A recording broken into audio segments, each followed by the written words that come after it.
based on the early reports, the guy who killed 49 people in Orlando was someone who didn't have a direct tie to ISIS and was obviously unstable, but seemed to have been influenced by their proselytizing via, I would assume, social media.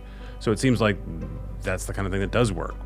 That's a slightly different phenomenon. So we have in this country this long and terrifying tradition, horrifying tradition of mass shootings, more so than any other culture in the world. And that mass shootings are about troubled people finding scripts that allow them to play certain roles in society and fulfill certain fantasies. Every culture in the world has got troubled people, but the reason most cultures in the world don't have mass shootings is that the scripts available to their troubled people are different. The script that a Canadian person is following, if they're that kind of troubled, does not involve taking a semi-automatic assault rifle and going into a gay club or a high school. It's a different script.